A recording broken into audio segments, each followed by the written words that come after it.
رب العالمين الرحمن الرحيم مالك يوم الدين إياك نعبد وإياك نستعين وإسماعيل أن طهر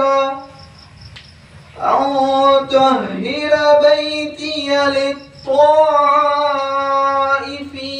والعاكفين আজি নামটি চাৰিআলি কেন্দ্ৰীয় ঈদগাহ ময়দানত মোহাম্মদ মুজাক্কিৰ হুছেইনৰ ইমামতিত্বত ঈদুল আজহাৰৰ নামাজ সম্পূৰ্ণ কৰা হয় আৰু এই নামাজৰ জৰিয়তে বিশ্ব শান্তি আৰু ভাতৃত্ববোধ বজাই ৰাখিবৰ বাবে সকলোকে আহ্বান জনোৱা হয় আৰু ইয়াৰ পাছত নামাজৰ শেষত সমূহীয়া দোৱা কৰা হয়।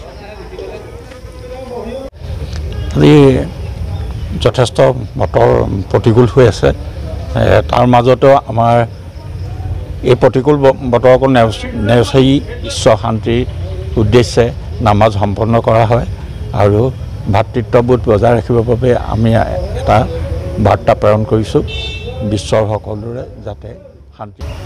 আমি এই ঈদুল আজহাৰৰ দিনাখন সমগ্ৰ বিশ্ববাসীলৈ ঈদুল আজহাৰৰ উলগ জনাইছোঁ। আজি ঈদুল আজহাৰৰ নামাজ আমাৰ নামটি চাৰিআলি কেন্দ্ৰীয় ঈদগাহ ময়দানত সমূহীয়াভাৱে অনুষ্ঠিত কৰা হয়। আমি যদিও আজি নেৰানেপেৰা বৰষুণ দি আছে, তথাপিও এই নেৰানেপেৰা বৰষুণক নেওচিও আমাৰ জনসাধাৰণ ওলাই আহিছে আৰু বৰষুণৰ বতৰতো আমি নামাজ সম্পন্ন কৰিবলৈ আমি সক্ষম হৈছোঁ।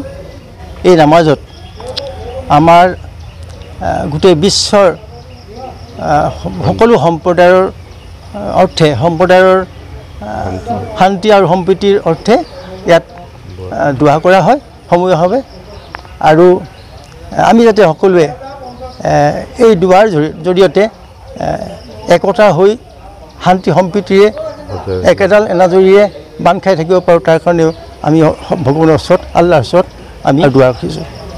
আমাৰ ইয়াত এই নামাজত প্ৰায় 2000 লোকে ইয়াত নামাজ সম্পন্ন কৰা হৈছে।